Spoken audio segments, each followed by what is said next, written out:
Hello everyone, and welcome to another episode of Leatherneck Insider. I'm Ben Polanka. And I'm Patrick Cummings. We have a new winner for Leatherneck Insider Athlete of the Week, Leatherneck Insider reporter Levi Meinhofer with more.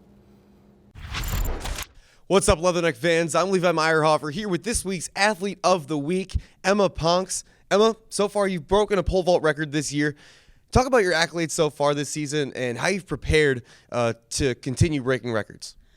This season, I've worked a lot with my coach and all coaches, just working up my confidence, standing at the back of the runway, getting ready for that vault. It's kind of been my big thing has been my confidence, working, just being and knowing that I will make that bar as soon as I start my jump, and fixing a lot of my technique with my coach and just being very focused and understanding the whole vault as a whole. And I think that's brought me to where I have gotten this season with my coaches, and I'm excited for what's to come.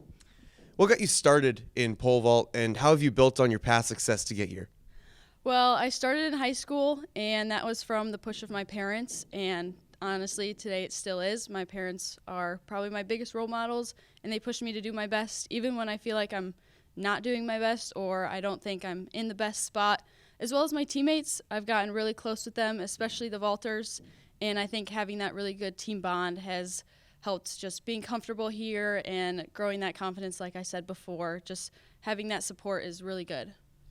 What goals do you have for yourself and for your team the rest of the season? This season, I want to keep breaking records, of course, as well as having my other teammates breaking records. That would be awesome to do that all together. And placing top 3 at conference this next week would be awesome. I haven't done that yet, and I have high hopes for that. I'm very confident, and I'm ready to see how this outdoor season is going to go because it's only just started, so it's looking to be good things for the rest of the season. All right, congratulations once again, and good luck to you at conference and continue to break records throughout this year. Once again, I'm Levi Meyerhofer here with this week's Athlete of the Week, Emma Ponks. This is Hoff, signing off. Thanks, Levi. Good luck this season to Emma Ponks and the Leathernecks. The Leatherneck track and field team delivered a strong performance at the Ichabod Invitational, earning multiple podium finishes and setting new school records. In a high jump, Garrison Murray and Rayvon Wright both cleared 1.89 meters, placing 9th and 12th during the men's long jump. Toriano Tate secured 3rd place with a leap of 7.26 meters, ranking him 10th all-time in school history, while Cage Davison finished 15th with a jump of 6.9 meters. In the men's 800 meter, Richard Brown took 4th place with a time of 1:53.94 seconds. Angel Stanley claimed 1st place in the open pole vault with a vault of 3.34 meters during the pole vault invite. Emma Ponks placed 3rd and set her 3rd school record this season with a vault of 3.94 meters. Dana Sorello secured 8th place, vaulting 3.64 meters. Breer Armstrong and Nikita Castling finished 8th and 9th in the triple jump with jumps of 11.28 and 11.27 meters. The Leathernecks are now preparing for the OVC Conference Tournament in Indianapolis from February 24th through the 26th. We are going to take a short break here, but when we return, we will have men's and women's basketball as well as the upset alert.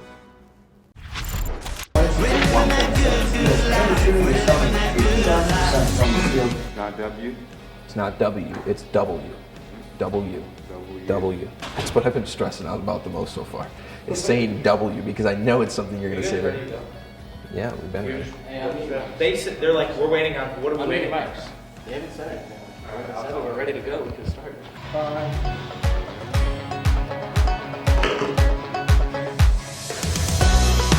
Hello, everyone. I am Will Thomas. And I'm Dane Mackley. Welcome to this week's edition of Leatherneck Insider.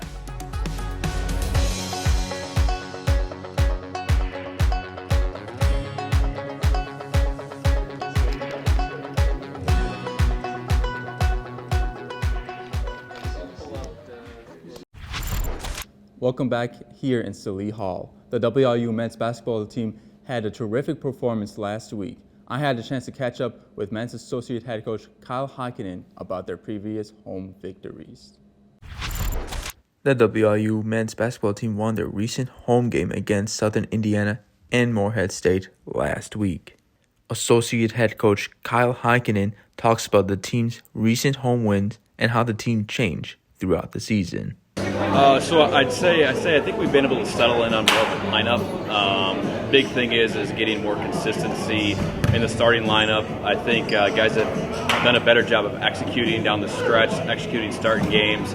Overall, we've just had more energy, more effort, more attention to detail, and wins were going to come eventually. It's just good we got 2 in a row here. Despite having a rough season, Coach Heikkinen shares his positive takes out of the season so far.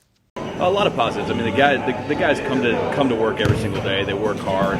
They practice hard. They compete.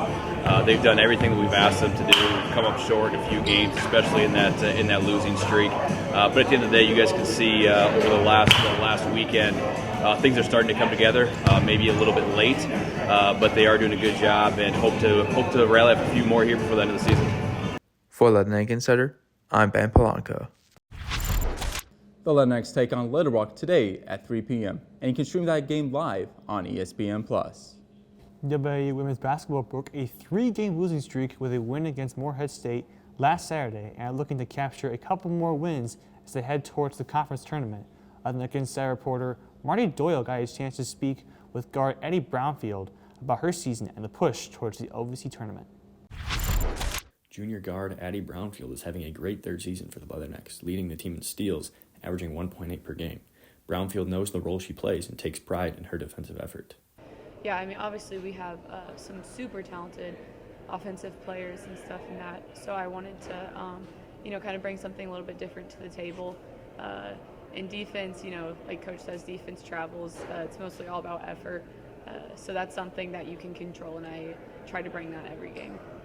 Brownfield also cleaned up some of her offensive game this year, raising her three-point percentage by 8%, which she attributes to a newfound confidence. Yeah, it's absolutely something that I worked on the off-season, and most of it was just confidence, honestly. Just getting back to trusting myself from the three-point line, because I know that my coaches and my teammates believed in me, but it was definitely more of like a mental block that I kind of dealt with last year. So I'm really happy to see better results this season. The Leathernecks just have a few games remaining before the conference tournament, but Brownfield still thinks this team has a lot of gas in the tank. Yeah, like I've told some other people, I don't think this team has reached our peak yet. I think we got a lot of fight left in us, and I hope, these next 4 games we can get the wins and go into the tournament feeling really good. For Leatherneck Insider, I'm Marty Doyle. The Leathernecks are in Little Rock today to take on the Trojans at 1 p.m. and then back at home for their final home game of the year on Tuesday against Lindenwood at 5 p.m. We now send it over to Caleb Mays with his segment, The Upset Alert. What do you got for us this week? Welcome back to The Upset Alert. I'm Caleb Mays, and things have begun to shake up in the college basketball landscape. We'll start things off with a historic matchup that occurred on February 15th. For the first time in SEC history, the number 1 and 2 ranked teams went head-to-head when first-ranked Auburn took on second-ranked Alabama in Tuscaloosa. The Tigers proved why they're the top dog in college basketball, holding a lead for all but 42 seconds of regulation. Another Janai Broom masterclass with 19 points, 14 rebounds, and 6 assists would help Auburn stop the Tide from rolling. Wichita State would pull off a massive upset of American Conference favorite Penny Hardaway's 14th-ranked Memphis just a day later on Sunday the 16th. The Shockers, just 5-7 in conference play, battled in the overtime to win at 84-79 and give the Tigers just their second conference loss and 5th total on the season. This opens the door now for North Texas and UAB, who now trail Memphis by just 1.5 games in the conference standings. The Big 12 has also had some major turmoil this past week. On February 18th, TCU and Texas Tech would play in the 145th edition of the Battle for the Saddle in basketball, a game that saw the Frogs show their horns, knocking off the 9th-ranked Red Raiders 69-66. A court storm would ensue in Fort Worth. On the same night, BYU also took the Big 12 world by storm with their outright domination of Blue Blood Kansas. The Cougars would go wire-to-wire on the Jayhawks with a 91-57 barnstorming. If you're thinking to yourself, it already feels like March, you'd be right. College hoops is only going to get crazier. That's all the time we have for the Upset Alert today. Back to you guys. We are going to take a quick break. Stay tuned for more on Leatherneck Insider. Your vision, My goal is to work at a top 100 television station as a reporter, anchor, and a producer. Our mission. Thanks to Western, I have a resume that would beat out most students from the top journalism schools in the country. This is Western Illinois University. I am a success story. I am a Leatherneck.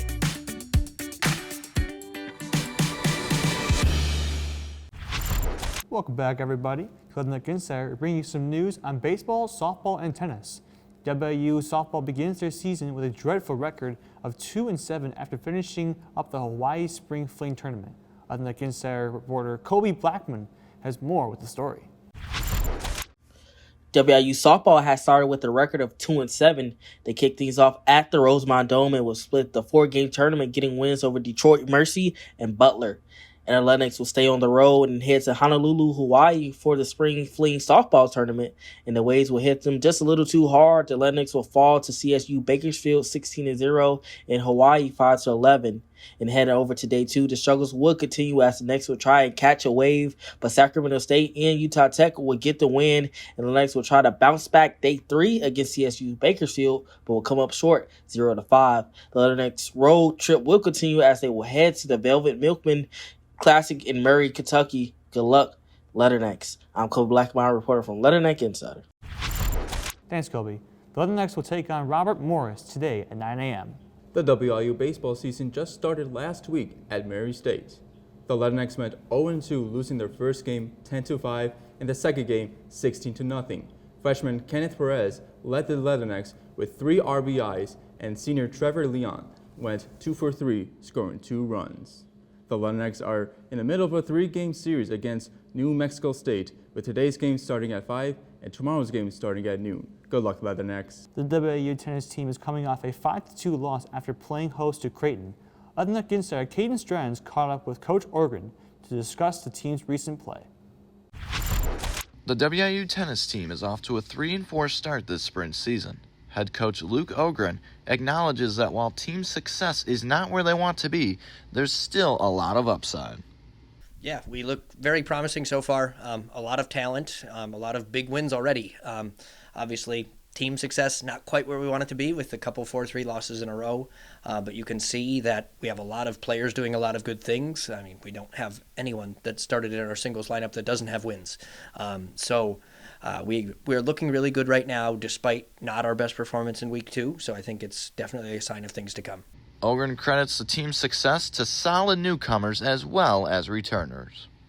Yeah, we have a lot of new talent that's here, and the returners are playing well too. So definitely in a better spot. The new ones coming in really help to just build the confidence of the others and help us to kind of grow as a unit.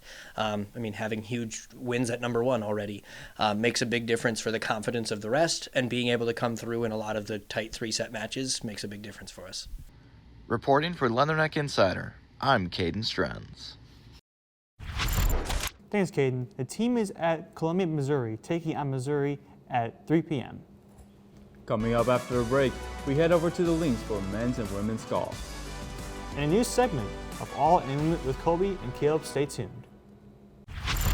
Western Illinois University. Our beginnings in 1902 focused on providing affordable teacher education training. We've changed with the times and excelled through the years.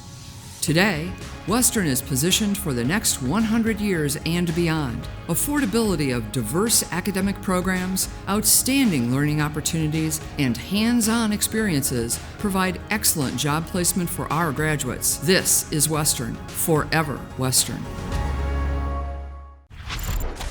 Welcome back to Leatherneck Insider.